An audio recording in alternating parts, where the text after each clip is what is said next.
Howdy y'all, we're back at it again with the Kia Soul Gen 3. This time I'm going to be taking you through the basic overview of the head unit that I ended up choosing for this car. I wanted something that had wireless Android Auto built in, had an oversized look to fill in that crater left behind by the factory head unit, and a nice plus would have been an HDMI input, and I got everything I was looking for kind of a steep price, but I'm very happy with my decision. This here is the JVC KW-Z1000W. But this is similar. JVC and Kenwood, they're more kind of the same. They still push stuff out in different brands, but this one I actually ended up liking more than some of the Kenwood units, and I chose it over one of the ones that I liked more from Pioneer. I just like the aesthetic of that one a bit more because the user interface on this is just amazing compared to the competition. Since everybody's used to using a smartphone nowadays, using an interface that is and feels slow is immediately apparent and really puts you off from messing around with it at all. And I was surprised to find out that all of the manufacturers, or a lot of the manufacturers putting these kind of things out, still haven't quite nailed it. This is one of the ones that I think is an exception, and it's pretty obvious after looking some of the ones that I was considering before this one. Everything feels fluid, everything makes sense. All the swiping features, all the gestures feel really responsive.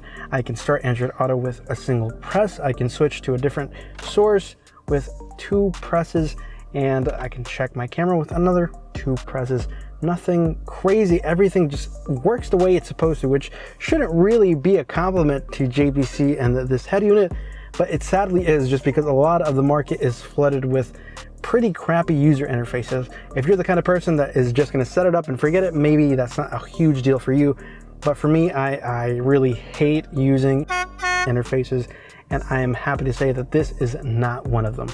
Apart from the stuff that you would expect a head unit, especially of this caliber, to come with, like inputs for multiple cameras, although I only have the rear one, that works just fine. Just make sure you get all of the required cabling with your dash kit. If you happen to have a Gen 3 Kia, I will leave the one that I chose linked down below. This also has an HDMI input, which I actually put to use. The first few weeks I wasn't really sure what to do with, but I ended up installing a Google Chromecast, one of the new ones that has a remote and Android TV built in, and that has worked excellently. So if you are interested in this, this works super well. Of course, you're going to need some sort of internet connection, whether that be a hotspot or something directly from your car. While I don't consider myself a huge audiophile, I definitely like having better sound, which is part of the reason I ended up installing a subwoofer, which you can check out the video over here. And after that, I've already upgraded the speakers, and that helped a lot, but not having control with a factory head unit was really hard to deal with, just because it wasn't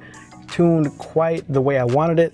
And this definitely gives you way more than enough to adjust it to your liking. Of course, if you are super nitpicky and want it tuned perfectly, you might still be better off with a specific hardware device for that tuning. But I think for 99% of people are going to be more than happy with the amount of control that you get from here.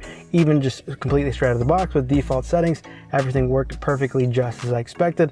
But it's so nice being able to tune certain things, even just basic stuff like crossover. Everything that you would expect to work with this kind of head unit definitely works, so I'm not going to go too in-depth with all the minutia, but I want to cover some of the stuff that I don't like, some of the nitpicks. One of the bugs that I've found that is if you're switching sources between Android Auto and the camera or HDMI input, if you do that often, it will cause the Android Auto connection to start to stutter, and the only way that I've found to get that working is to terminate the connection on the phone end and then just start Android Auto back up. That gets it working. Not a big deal, can be resolved pretty quickly, and only happens maybe once a week. The other thing that is kind of a bummer, I can live with it, is that this has some pretty thick bezels around the screen. Some of the Pioneer units that I was looking at that I really liked had minimal bezels, but the other stuff really led me to go with this. I really like that even though it does have some pretty chunky bezels for today's standards, I like that it's not hugely and annoyingly branded. The only branding that you see is at the top of the unit, and it's super minimal. I almost never look at it. The thing that I noticed more is the buttons. Hopefully you can hear this. The physical buttons on the unit are squeaky, creaky, don't feel great. The only plus side is that you almost never have to use those buttons. I think I only use the main favorite button to switch between sources, and that's about it, because other than that, you can use gestures to control the volume outside of Android Auto. And if you're in Android Auto, I would just recommend using the steering wheel control, and you'll be totally fine.